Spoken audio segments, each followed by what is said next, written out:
Good evening, ladies and gentlemen. Welcome to Mad Red United. Welcome to the Sunday show. I'm here with the boys, Owen and Tim. We are going to be joined shortly by Dave as well. He's just running a little bit late, say. He's on a taxi run at the moment, so he will be joining in with us, hopefully. In his words, he has got a lot to say, so I'm intrigued to see what Dave has to say. He's not been on in a while, but it's been a good week, fellas, hasn't it? I mean, 2 wins, 8 goals.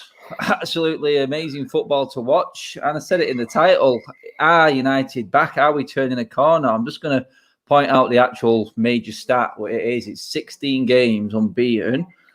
12 of them are wins.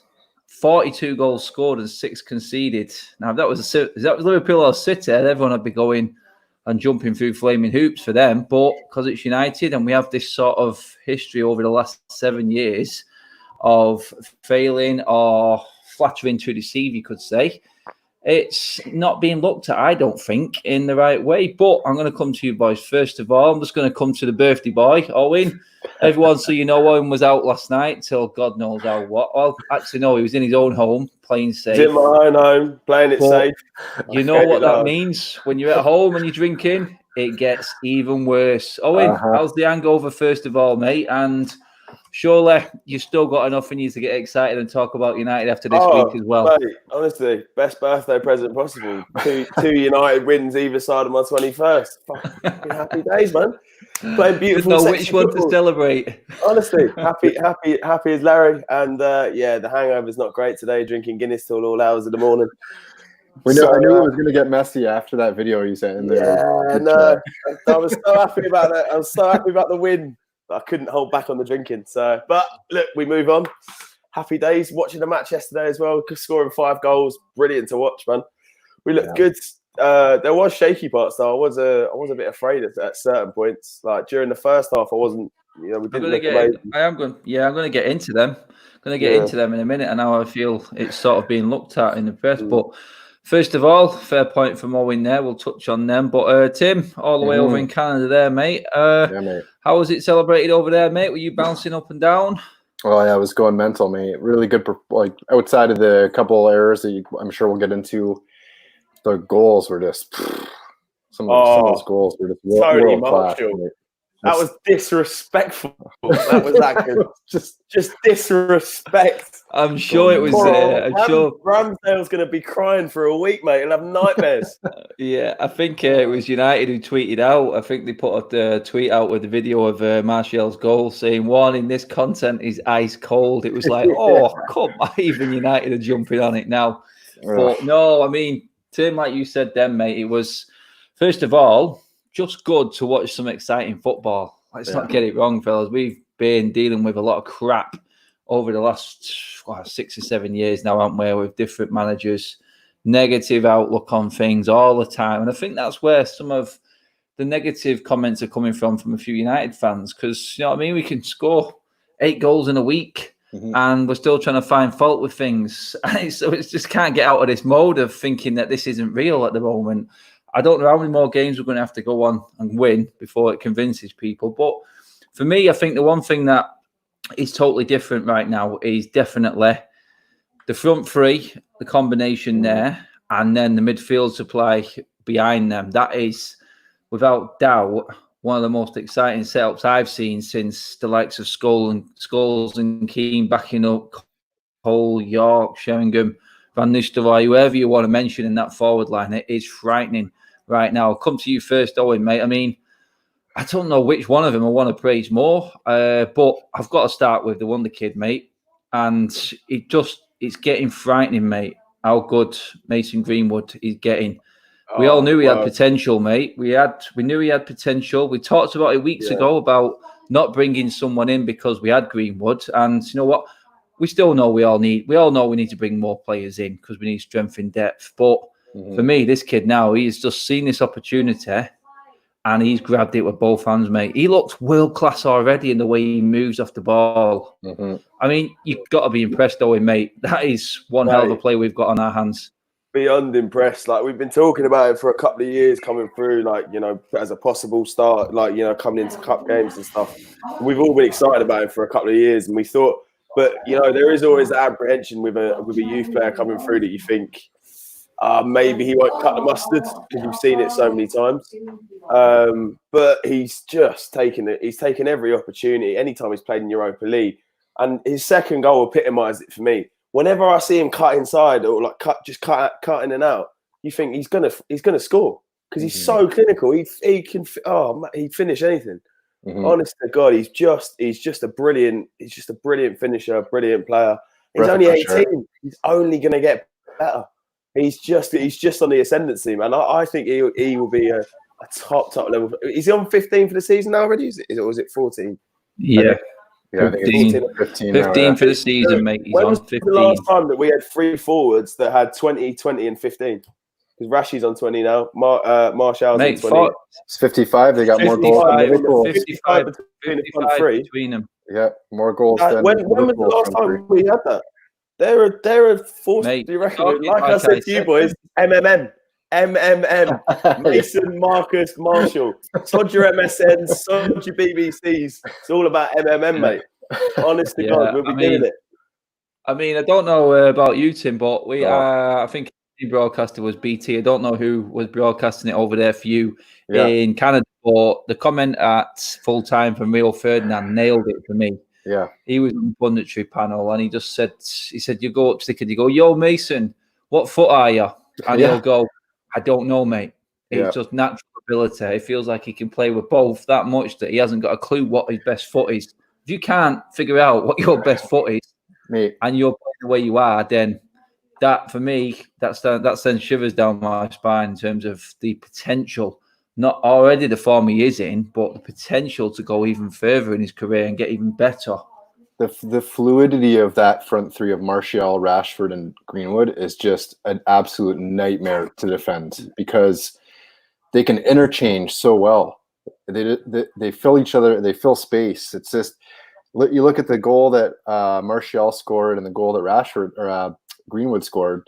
Martial's he's our center forward. He drifts left. He cuts in back into the center, and Mason Greenwood, the right winger, he ends up sort of on the left-hand side of the box. Like just completely, the fluidity of that whole system is just what is doing the business for us. And a player like Greenwood with his ability to finish. I don't know about you lads, but when he got the ball for the 1-1 for the first goal, it's almost like as soon as you get it, he's going to score. Because give him that much time and that much space, he's just lethal. And then the second goal, where the defender actually did a good job in forcing him wide and forcing him sort of off to that right-hand side out of the box. But then that finish where he just sort of created that little bit of space for himself and then cut it back across goalmate. That's just a world-class finish. It's just unbelievable. So that whole movement of those front three, and that's how Solskjaer wants to play. We don't now with a traditional number 9 that I think we still have to work on some of our hold-up play at times when we need it. But, he wants that fluidity of that front line, and it's just working wonders right now. Mate, it is. It's working overtime, innit? I mean, like I said, then just going on our run there, and you've got to look back way down into the depths to find a run better than what we're on at the moment. But the most intriguing part for me is in the 16 games, we've netted, I think it's, what was it now? I think it was like 40 odd, got 46 goals. 42 is it? Yeah. 42 goals in them games. Mate, it's 4s, it's 5s, it's 6s, it's 3s. And we've only conceded 6 goals. And that, mate, that is scary. So even when a game like yesterday comes around and it's like, oh, God, which way is this going? We concede a goal. And then I think all of us thought, what's going on there? And then you sit back and you go, you know what? I don't feel as bad right now. I still feel confident that this team that we've got out here is just going to turn this around. And you know what? It just didn't seem to have the added stress that it used to have when we went behind. Because before, that game would have been that one where we managed to scrape a goal back and get a draw out of it. Not absolutely smash them to pieces and be 3-1 up before they even get into half time. And then for him to score again, because we came out so lackadaisical in the second half, you're like, what's going on here? Never mind. A penalty, though. But... Yeah, no, it wasn't a penalty. But even still, they scored. And we're like, the boys are like, never mind. Yeah. Greenwood steps up, bang. You're going to get those moments of adversity in the games, right? Like, you got to be able to respond, like you're saying, and come out and That's what I wanted to see. Get back. We went behind and we got the response, and that's what I wanted to see in this new United team. Maybe I want to see us maybe in a tougher situation, maybe against a better team going behind, and see how we handle that. I mean, we pretty much did it against Spurs, but I just think we ran out of steam in the end because it was the first game back. Yeah. But for me, every team we've played against, and it says a lot, their man of the match has been the goalkeeper in every single game. Without doubt, that says everything to me, that we are pressing and we are pushing. And the key word that was used yesterday was intent. And that starts for me, boys. I don't know about you, but as soon as that back four give that to that midfield, that's an even scarier prospect than the front line for me. That Pogba and Bruno partnership, I'll come to you, Owen, on this one first, mate. I mean, we talked about should Pogba come back? And you know what? We had no idea that it was going to be the link-up and the interchange that he's got with Bruno right now. But that midfield, mate, it's beautiful. It's actually beautiful. The creative level on it is just off the scale, mate. Do you know when we'd have the ball in midfield normally? It used to be like just sort of used to look static. It didn't sort of flow very well. It just flows. Everything. You're seeing Bruno. He's got the ball. He's looking out. You know, where am I picking the pass? Can I move it forward? It just looks beautiful, man. It's it's so nice to actually watch and enjoy watching United. We've been watching shit for 7 years, watching Van Gaal, watching Mourinho, and look, obviously there is a few holes in our defence, but I'd happily score 5 every week and concede 2. I'm not too bothered. I want to see exciting football. If we're winning all the time, it doesn't matter. Obviously, there is going to be times where we concede and there's holes in that defence due to the system we're playing. But I don't think we can have many complaints at the minute, man. We're playing absolutely brilliantly, and Matic as well has been phenomenal. That ball to release Greenwood and Brighton. That ball was perfect, inch perfect. The only problem I have, we've not touched on the Brighton game either, so you guys can bring up any thoughts you had on that game as well. That Brighton game was perfect. That ball to release Greenwood for the third goal by Matic is just and we all thought he was done, to be honest. Yeah. As a fan base, United, pretty much all the United fans had him done and gone. He's gone, and he's come back in. Towards the end of before lockdown and since the post-lockdown league, he's just come in and he's done absolute wonders in that middle of the park.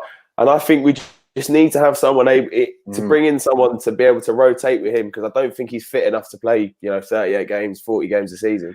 It's just a credit to Solskjaer and the culture that they're creating there right now. I mean, like you said, Owen, there's a player in Matic who everyone thought was done and dusted, loyal to Mourinho. He wants to go, and now they've completely brought him around, and he's an integral part of this midfield, and he's playing forward passes, and he's starting the attack for us like that. This whole culture that we're seeing evolve, and that's when we're talking about are we back? It really seems like it's starting to get there, and it's not because of it's bigger than the results. It's how we're all hesitant because of what we've seen in the past. We've seen the good run with Mourinho. We won the Europa League. Right. We did all right in the start of the second season. We were kind of half compete. Well, we competed until November. We've got excited before, and that's why I think as a fan base, we're all a bit too hesitant to go. We've got United back. Doesn't this feel a bit different, though? Does it feel a bit different? It does feel different, but I don't want to jinx it, basically. I'm too afraid of it. I'm too afraid to go, we've got our United back. When we conceded yesterday, I went, do you know what? This is typical. The one opportunity, Chelsea dropped points, Leicester dropped points, typical. Don't take advantage of it. And then we're up 2-1 within half an hour, so... Well, the comments are coming in at the moment. I just put a couple of super chats up there. I mean, there was one comment, I can't remember the name of it now, so they're all coming through thick and fast. Sorry if I don't get your name right. But first one was, Thiago is available. Would that be the sort of player that we need to bring in our strength in depth, but quality in depth? It's another question there was brought up by Alien Tenno on another super chat then. Cheers for the contribution as well, guys. And that was, should Bruno be captain? And then, right now in front of you there, Prem Prodigy, Declan Rice is starting to show up a bit. I mean, I know my guy Saeed has been bigging up Declan Rice recently. Right. No. Is this the type of character? I want to get opinions on all them three subjects off you there, guys. I mean, firstly, into Bruno, then a couple of signings that are probably going to be available this summer at United money, I would say. And I say that just because I know what we've got running the club. And I don't want to move away from Sancho, but for me, I get scared about that holding midfield player as well. Like you said, then the Matic has played a key role over this last couple of months for us, or last few months, I should say, before and after lockdown. I'm just worried about when that player goes, who is the quality? Do you guys have anyone in mind to maybe come in? And do you think someone like Bruno and the influence he's had should be in line for a captain shout? I'll come to you first on that one, Nick, mate. I'll give you a shout on that one, pal. What do you reckon? It's Tim, not Nick, Adam. It's all good. Did they say Nick? Every week. Every week, man. It's fucking written on the screen. It's all good. Too many of them Jimmy Roners, man. Too many of the Jimmy Roners. Right, go on. To Timothy. Hit me with it, mate. Well, I think there was 3 questions in there. First of all, the holding midfielder one, I think, was the one. Yeah, because there's a few names being brandished out. A couple of comments come in there, like Thiago and Declan Rice, players that we know are going to be available. I'm more partial to either waiting to see what we're going to get out of Fred and McTominay first, to see if, because McTominay was sort of starting to do the same thing that Matic was doing before Pogba got hurt, where he was the one that we were relying on to link the attack, and he was the one that was starting the attack for us. So is it a case where, like, we just signed him to a long-term deal? Someone has put up Ndidi. I was going to get to him next too as well, but so I would personally, I would say let's look at one of the two. But that's for Ndidi, you're looking at massive money. So if you're looking at one of those other targets that you talked about, I don't know if I would go out and buy a Thiago at this point, personally. No, I would rather wait. Sorry, Tim, go on, mate. That's it. Sorry, just you carry on, Tim. Sorry, I interrupted you then. Sorry, mate. Okay, mate. And what was the other one? Was the Sancho one, wasn't it? But no, not so much Sancho, mate. I mean, in terms of obvious replacements we're going to need soon, I've sort of looked at the age of Matic, and I know he's probably not going to last as long as everyone else in that current midfield and forward line. So is that a priority for us looking ahead? Do we need to sort of mould someone into that role while Matic is there? Do we bring someone in a little bit younger to try and mould into it? Or do we stick like what you said, Fred and McTominay? I don't see them as holding midfielders, honestly. But, I mean, Owen, I'll come to you on that one, mate, as well. Is there anyone you sort of would ideally like to come in? Or are you like with Tim there? Like, we have already got it. Someone's just mentioned James Gardner there, Jonathan Kim. Are we not giving our young kids a chance? I know it's hard to say. We're seeing if the likes of him doing what he's doing. But you know what? Jimmy Garner, is he in that position where there's just too many players in front of him, like Gomez was? Well, I think about Jimmy Garner is like, I think he plays. I think seeing him play, he does play that role to. I think he would play that Matic role to a T. And I'd like to see maybe, I don't think he'll come in this season, obviously, but next season maybe start to see him come in cup games and gradually sort of rotate him in and sort of gradually wean him into the side. I think.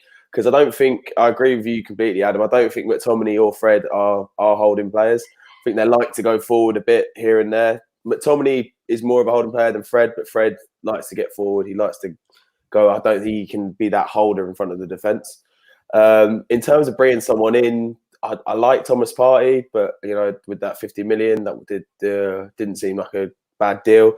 I don't like Declan Rice because he's just for international reasons and changing allegiances. And the fact that a lot of your mates are West Ham fans as well, and well, no, it's not that. It's just you make 3 senior appearances for a country. You don't change, Declan. Very disappointed. I support Ireland, so I'm very bitter about it. But not a fan of that. Not a fan of his character, just his character in general. After that. So wouldn't be a fan of Rice. And West Ham are looking for ridiculous money by the sounds of it. They're like 70, 80 million. Yeah, you're not going to get that. That's just laughable, isn't it? That is laughable. But in all fairness, I'd like to see Garner given a chance to fulfill that role before we bring someone in, really. And then Bruno as captain, I don't see why not. He's a brilliant leader. It seems on and off the pitch. He's galvanised the entire club. Literally one sign, like Van Dijk for Liverpool, one signing has completely galvanised our club and changed our direction. And he cost 50 mil. It's a pittance now, isn't it? You think about like how much would he go for now? 200? Oh, you can't buy what Bruno has brought in. I never ever, and this is why I think he's worked so well for United, because I'm not having that.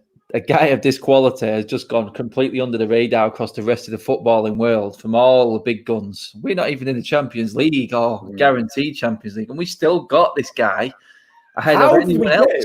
I just do know, and that's why how did Woodward pull this? Like this is. I think it was just made easy for him by the fact that Bruno only wanted to go to Manchester United, and that for me is why he's doing so well. He will run through brick walls for us, that guy, and you know what? We've got 7-8 years minimum of this guy in our future, and the stats that he has got now are just off the scale. I mean, it was another goal and assists yesterday, as well as the 2 goals that he got against Brighton on Tuesday night. I mean, his stats are just phenomenal. And I don't know if you guys seen it. He was brought up on the Brighton game on Tuesday, actually, that since February, Bruno Fernandes has had the most goal involvement than any other player in the Premier League. He's ahead of everyone by country mile, ahead of Salah, ahead of everyone, Liverpool, City's team. He's ahead of everyone. And he just added to that. So that's 10 goal involvements since February, I think it worked out at. That's frightening. That's frightening. Considering the guy has only played maybe a dozen games for us so far, that's a lot. And that is what we have missed. But it's like you touched on it before, Owen, then. It's like, what has this guy done to Pogba? Because I'm going to touch on Pogba now. For me, he's the unsung hero at the moment. He's like a Rolls Royce. He's just sitting back and watching the game and enjoying it. He's not even he's not even got out of second gear yet. And he's just oozing quality, but he looks like he is just enjoying watching what's around him as well. And that can only be a good sign, because we've not seen this. We've not seen this sign of Pogba before while he's been at United, I don't think. I mean, guys, I'll put the question to you. I'll come to you first, Owen, on it, mate. Pogba, I mean, I've been impressed, mate. Since he came on against Spurs, mate, I've never looked back. I don't think he has either. He's been absolutely outstanding. He's been different gravy, and we've always said that he is. And he just, I think, someone was saying it on the commentary team, and I think they were right. When he was at Juventus, he had Pirlo, and he had another player there, and all the pressure wasn't on him. And I don't think having all the pressure on him suits him. He's always had a player, a better midfielder, well, not necessarily a better, but a top-level player alongside him to take that pressure off. So he's had Pirlo at Juve, he's had Kante with France, and it's always kind of helped him. And you brought Bruno in. He must speak French. Bruno must speak French, because Martial and Pogba are both fucking delighted at the moment. I've never seen the two smile so much in my life. I've seen Martial smile probably twice in the last 5 years, and now he's smiling every week. Mate, you can't get it off him, innit? You cannot get that grin off his face. And he looks like he's... You know what I've noticed? I'll come to you, sorry, in a second, Tim, but quickly, you just touched on Martial there as well. It was the fact that he's not getting frustrated about not being in the game as much as, say, everyone else is, because he's the centre forward now. And sometimes you can be overwhelmed, but the fact that he's just coming up, he sacrificed himself, I thought, at Brighton to bring everyone else into the game. And yesterday, knowing that he wasn't getting much joy through the middle because it was jam-packed with Bournemouth defenders, but just creeps outside, cuts in, bang, there you go. You're stopping me through the middle. I'm just going to go out wide and smack one top bins on you. And that's what I'm liking about Martial right now. He's playing like a 9. His involvement isn't as much. I do not care one iota, because the goal involvement is where I'm at with him. As he gets a chance, it's going in at the moment, and that's what I want to see. I mean, you've got to be impressed with the likes of Pogba. Again, like your thoughts on him, Tim. But added to that, I mean, Martial, again, 2 games where he's not really been in them as much or been as influential, but he's standing out, mate. He's still playing very, very well. Still scored. Well, like you said, I think you touched on it, is his number 9 play has improved too, because the goals that I think it was at the Sheffield United game where he's getting goals in the box, right? And that's where they wanted him to get into the box more, which he's done. But you're right, like we were talking about earlier, the movement of that front 3 is able to drift. Yeah, I mean, he drifts wide. I find he drifts wide anyway as it is, but to recognize that and now, drift out to the left, like you said, and then cut back in is just the guy. Like it's just an evolution, and he's evolving. And they've been, there's been a lot of talk about the effect that Gallo has had on mentoring him, sort of on, number 9 play, and obviously a bit of a different style of 2 types of players, but at least mentoring him a bit on center forward play, and we're seeing it pay off. Yeah, it's wild. Ever thought that someone would say that Gallo coming in and taking mentoring Martial? But when you look at a player like Gallo, just experience, right? Just does things very simple and basic, and he just finds himself in the right places, right? And it's kind of creeping into Martial's game a bit now. Yeah. I mean, we're about halfway through the video now, just under 150 people, and give the video a share, people, as well. Hit that like button as well. Let's get some more people involved in this. Your comments have been bang on today, and one just popped up there from Mike, which is going to take me on to my next subject. Actually, I don't want to talk about it too much, but we have to address it. Mike's going on there, obviously, a defender's top subject. I mean, Bailly was sent down the river without a paddle with that pass from Matic. Yeah, I thought, to be honest. But the what's her name? The main issue that I had with that was, as soon as he came on, I don't know if Lindelof was injured or why they brought him off. I hope it was just precautionary, because I thought Lindelof was defending all right in the first half. I didn't really have I thought he was better than Maguire. That's why I rated it after the game anyway. But for me, I thought they targeted Bailly in the second half, especially. Everything went down his side. First of all, Owen touched on it before, it was never a penalty. No. And I'll say that people will say, VAR. The guy on BT said it wasn't. The referee. Did, but this is what I mean, mate. We've got people giving opinions, and that's so it's not concrete for me. First of all, how the hell is Mike Dean giving the penalty from where he was stood? He should have let VAR deal with it. And then the ruling in VAR to say we're not seeing enough to override the initial decision. How is Mike Dean seeing that, whether it's in the box or not? He's about 20 yards away. It's got to be about Mike Dean. Scandalous. Also, what is Mike Dean doing with the beard? I'm confused. Yeah, that just makes man to me was just hairless. Like that's how he should be. What happened there? Any respect, which he hasn't got anyway. But I think that just sort of put Bailly in a bad light straight away, and wasn't a great start, to be honest. But for me, the defence, 2 players in particular didn't have their best games. I mean, De Gea, man, we keep talking about it, don't we? Yeah. I do put him at fault for letting that one in. I think he sort of laid a pathway. He pretty much cemented the whole pathway for Stanislas where to go. He said, there you go, there's a near post, put it in there. All you have to do is mark the near post. Ferdinand said it. I'd have been going mad at him for that one. You don't get beat on your near post again. And that's as much as they'll say on that one. But I think Harry Maguire had his worst game yesterday as well, boys. I don't know how you've seen it. We just seemed to be a bit he wasn't good. Confident. And I thought the opposition probably left us a bit lackadaisical at the back yesterday. That's what my opinion was, because it was a better team. We'd have been a lot more switched on, I thought. But Maguire, a couple of mistakes. De Gea is, for you, Tim, is De Gea a bit of a worry right now? I mean, going forward, we're talking about it again. He's leading our stats as to mistakes leading to goals conceded, which isn't good as a goalkeeper. I mean, I don't put him as much at fault. I don't think as Rio. Maybe his positioning could have been a bit better, but I think at that point, like, to get beat the way Maguire got beat and get, that just tied into what we were just talking about with how poor he was. So in terms of overall the mistakes, yeah, it's an issue. I mean, I think it was Gary Neville who was talking about it, that 6 months is a blip. This has been going on for 2 years. Yeah. 2 years of mistakes, and you look at the points that he's cost us. Where would we be with those points this season? I mean, you look at 2 of them, mate. I mean, you could look at Spurs, and Everton. Yeah, key mistakes. There's 4 points, mate. There's third in the table. That's right. And so now it's the worst time for it to happen, because now you're in a position where, is Dean Henderson ready to step in and take over the number 1? He's made a couple of mistakes recently. He's been shit since lockdown, right? Honestly. now to have to go out in this market and buy a new keeper, and then what are you going to be able to sell De Gea for? Like, it's just a mess. So, you know, I hope he can rediscover things. I don't think there's a keeper out he can go out and buy right now.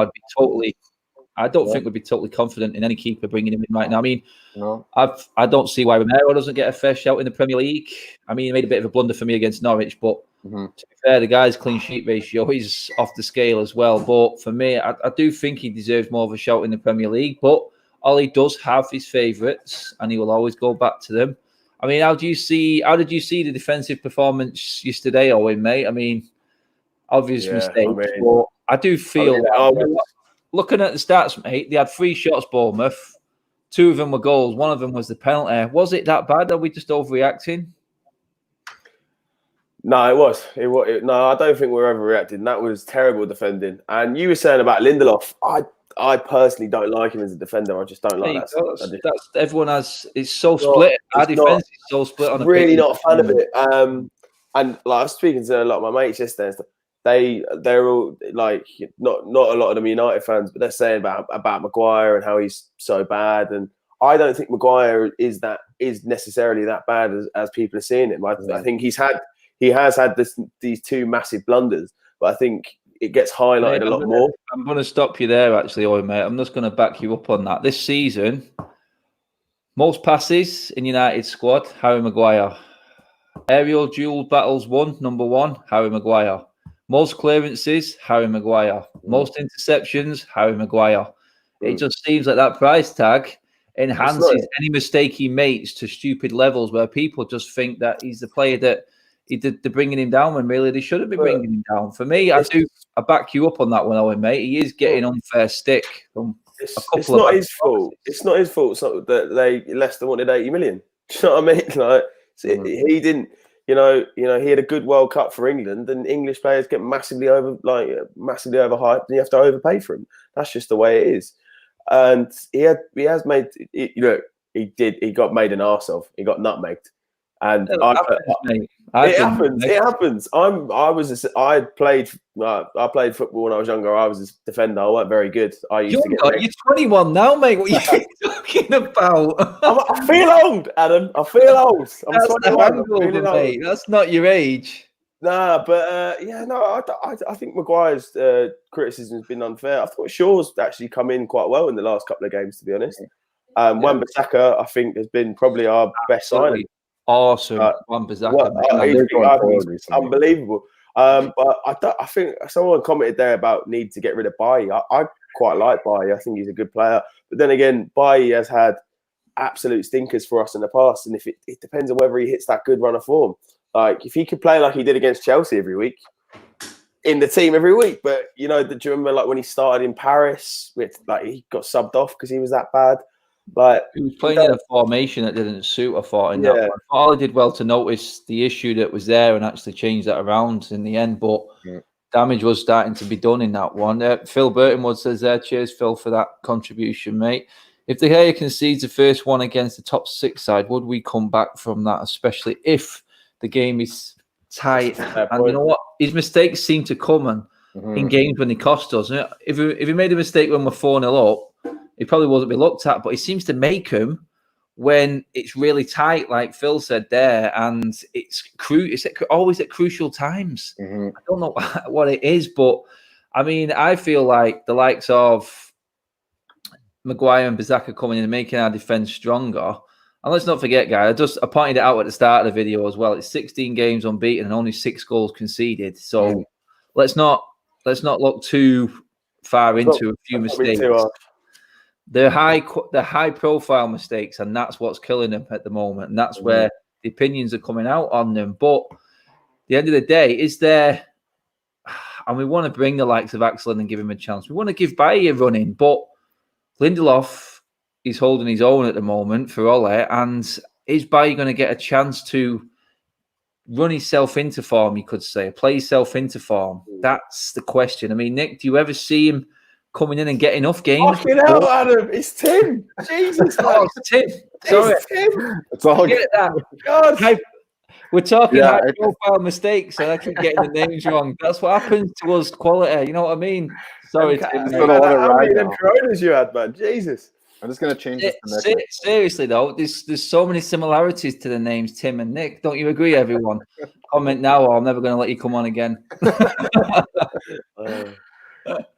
Yeah, I mean, it's a difficult one because I think with Lindelof, I think some of the a lot of the mistakes are connected. Personally, I think that breeding out from the back with De Gea, I think that just breeds into the defense and the stability in the back four. And I think with some of the mistakes that Lindelof was making early, losing those some of the key aerial battles that he lost early in the season and mistakes he was making, I found that maybe that just crept into a bit of Maguire's game. So I think things will improve for Maguire as far as, I mean, he's not been, like we've talked about, he hasn't been, he's a good defender, but in terms of cutting out those maybe mistakes that he has been making, if we are able to solidify a central defender with him, whether that's Lindelof, Bailly. The only thing with Bailly is he's prone to a mistake himself, isn't he? He's got a bit of a temper. We've seen him get sent off. Is he going to get the run in the team? I don't know. There's talk about Koulibaly coming in, right? Or Koulibaly. So whether he comes in, I don't know. I don't know if Bailly's the answer. I really don't. I don't think we've seen enough of him yet, to be honest, to sustain the games. Yeah, someone mentioned it there, actually, Tim, mate, talking about players coming in. I mean, Koulibaly's stats are pretty much the same in the Italian league as a player we've already got in there in Chris Smalling. Yeah. Chris Smalling come back in, yeah. You know what I mean? Save that money. Is he going to be one of these players who, alongside the likes of Maguire, who is probably the best centre-back he probably would have played with, is he going to, perhaps because Smalling is very, very quick. He is very quick. I know Smalling played with Rio and Vidic as well. So. Yeah, when he first came in, and he looks the best that he's been. And that was when he was very, very young as well. So he's took some experience from Italy. Does he come back in and play alongside Maguire next season? Or is Ollie going to stick with Lindelof? Where do you rank him? Probably needs to get a bit more ruthless, do you think, Tim? Yeah, possibly. I mean, I think Ricky from the United States, he'll tell you that he thinks that Smalling is probably our second best defender. Mate. He loves him. But Maldini. Yeah, who knows? I mean, it's a tough one, right? There's no real. I don't think there's number one. There's an option right now that you would point at and say that for sure is the person that should partner Maguire. I don't rate Lindelof as highly as some people do. Bailly, I just don't. Like I said, I don't think we've seen enough of them in a sustained run to see if that partnership can work. And then same with Smalling. I mean, you talked about his stats. He is quick. He's obviously got the experience. But again, bringing him back, is it better just to move on from Smalling and reallocate those funds elsewhere? Right? Those are big questions.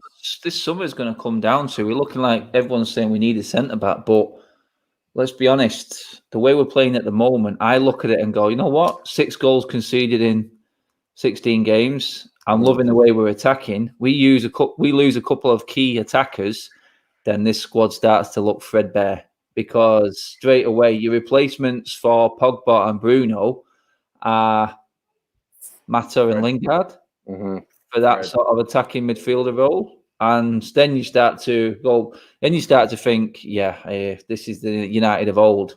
Right now, our first team is big enough, strong enough, and good enough to compete with any in the world, I think, going off what we've done and how we're playing. And as soon as a couple of them come out, especially in that midfield area, I start to worry a little bit because it showed against Norwich exactly what happens. With 8 of that first team out, we couldn't beat a championship side in 90 minutes. And you know what? We struggled when they were down to 10 men as well. So, it's a severe worry. Do we bring the likes of Smalling back in this sort of financial world? I know Christina touched on it before. We're still in a tight sort of financial environment right now. And do we need to save on that? Do we look at it and go, where's our priority?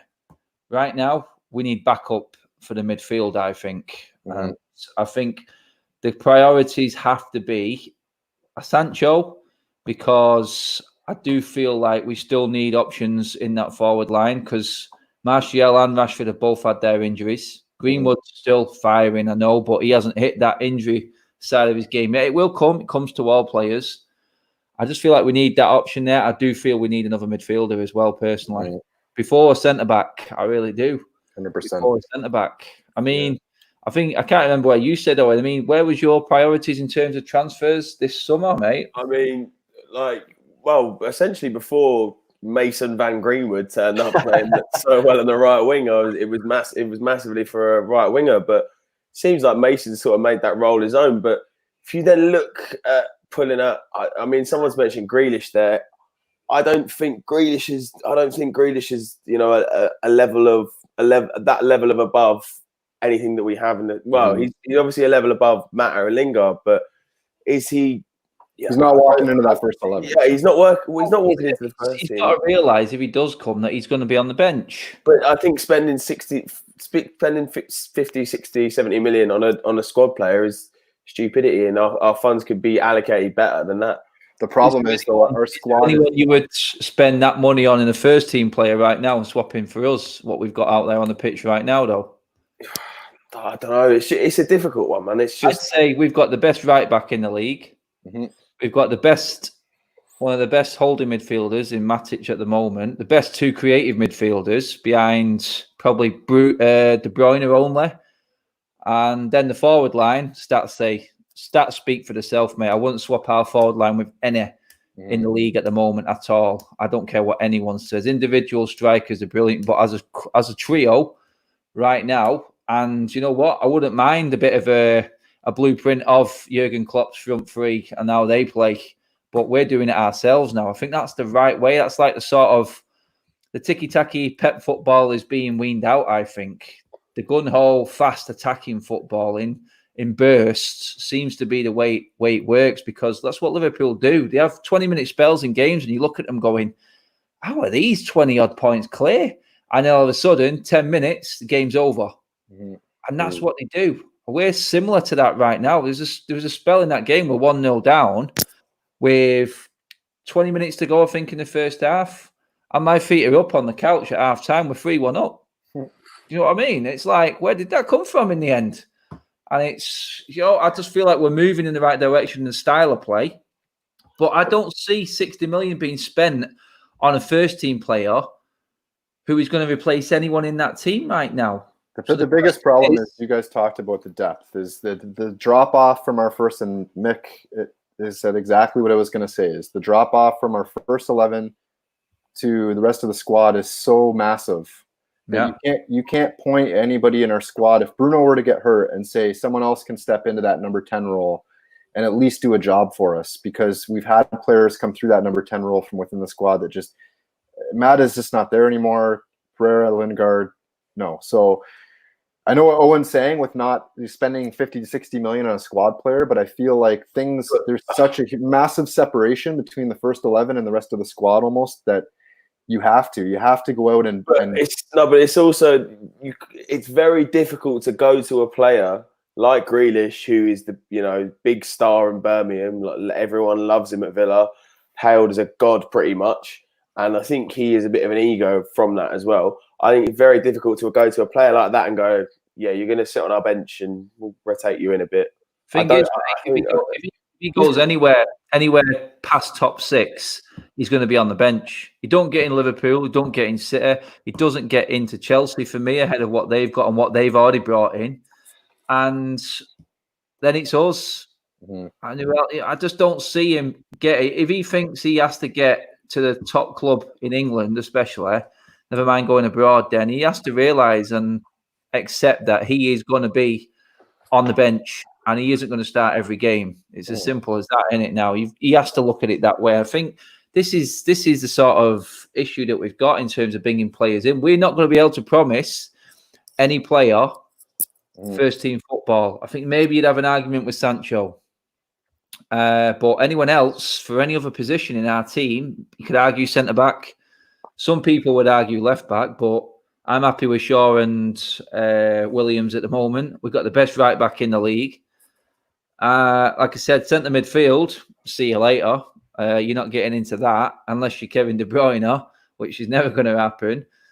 And the front three, like I said, you're sort of shoving Sancho into that, aren't you, really, just to get him in? Because at the moment, I know things can change in the next few games, but right now, I see a spot maybe at centre-back for someone to come in, and maybe a Sancho is the only players that are going to get straight into this team. So what players are out there that are going to be less than 60 million for that? I just don't see them. I just don't see them out there at the moment. Does that bring our youth into it? You know what? It's weird, and it's a good scenario to be in for a change, because we're not talking we need 6 and 7 players in the summer conversations anymore. We're talking 2 or 3 players. Yeah. And you know what? We've got a few good youngsters that can add, and then we've got a reasonably strong bench then, because we have got some good young kids coming through. We really have. I just feel like they're being hampered by the likes of Pereira, Lingard, Mata, always being on the bench and doing absolutely nothing for us. And the money that they're on, you know what? We scrape together 50 or 60 million for a Rojo, a Jones, Mata, Lingard, Pereira. Could we get that out of them players and bring in? I think we just looked at, like we talked about it. Where do you guys see, like, if you break down the attacking third, midfield, and the defense, where do you see the biggest drop off from our first 11 to the rest of the squad? No, we just talked about Lindelof. By you'd say right wing. Adam, would you say center midfield? I would say the center of the park personally. Yeah, center midfield. I'd say as soon as you get rid of Matic and you try to change it up to a player that's never played, we ain't got another holding midfielder in our squad. Yeah, let's be fair. That's an issue for me, because Matic is very key to how Pogba and Bruno play, because he's that link, he's the transition. And you know what? When he played bad, I thought he wasn't great yesterday. You could see the issues we had in there because we didn't have as much control in the midfield. For a strange reason, we switched off. But I just feel like when Matic goes, McTominay or Fred is not the player. I think McTominay and Fred will play a big role in this football club, because I've seen Fred came on and did really well for me yesterday. I thought his energy was bang on and he did play really well. But I've got to be honest, and I've got to be brutal now. And I'm happy that I am being brutal and making this decision. But Scott and Fred don't get into my first team anymore. And I don't think they will when everyone's fit. Yeah. So for me, Matic is a massive hole we need to plug. And you can argue that centre-back issue. But we need to get rid of 3 before we bring 1 in. We've got 7 at the club. And if you include Luke Shaw in the back 5, there's 8. Yeah. So, you know what? And then Ethan Laird pushing for time too. No, but if you look at it, for me, with the right wing thing is that, like, obviously Mason's made it his own at the time, but Dan James definitely ain't good enough. And I don't think he's all right squad player, but not really. But let's say Bruno got hurt. Let's say Bruno was injured. Who would you? Where's the drop off bigger? For you, is the drop off bigger from Greenwood to Dan James, or from Bruno to Pereira, Mata? Yeah, that's the creative midfield is a massive issue. We've seen that against I'm Norwich. living in an ideal world where Bruno is wrapped in cotton wool and no one. Hey, nothing will happen to Bruno. The guy's a bulldog, isn't it? Cotton wool does not come into it for him, but no, he will never be injured. Don't say things like that to him. That's just wants to play. Yeah, he'll play with a broken leg, mate. We have come to the end of the video. God knows where Dave is. I mean, I can ask that. I don't know what he's doing. He's got a long taxi from. He's got an airport run, hasn't he? That's what he's done. He's gone and got an airport job. He's sod the lads. I've got a big payer here because everyone's going on holiday now. But no, I just want to say thank you for everyone. Loads of super chats tonight as well. Thanks very much. We've gone over. Well over 200 viewers today with us. I just want to say thank you for everyone tuning in. It's good to be talking positive. I want to say thanks to the lads for coming on again. Owen, just give the people a shout out on your socials, buddy. Yeah, it's just Courtney Red 99, Twitter, Facebook, Instagram, and on YouTube. So just give it a check out, please. Sweet, get on to them, people. He has got some good points when he's sober. Tim, you fucker. I'm still sober now. I'm sober. I'm just hanging out my ass. Yeah. Tim, hit the people on your socials, buddy. Yeah, Niagara MUFC, the handle for the supporters club here in Niagara. So if you're over here and traveling and want to catch a game at our pub, then Find us. Pub. The pub. It's back open again. Yes. Right, people. Thank you very much for tuning in. As always, don't forget to hit that subscribe button if you're watching for the first time. We do loads of these, and hopefully loads next season when we get Champions League football and we don't have to play Thursday, Sunday football, and I can't do my live shows. So we've got to make Champions League because this show has to carry on. We're going to get more guests on and try and get more people involved as always. So thank you for tuning in. Again, I will be over on United Stands in conversation with Mark, Ricky and Said as well. If you want to catch me on there, switch over there, 8 o'clock. I will see you then. Cheers for coming on, boys. Everybody, take it easy, stay safe, and I will catch you in the week for the Villa game Thursday night.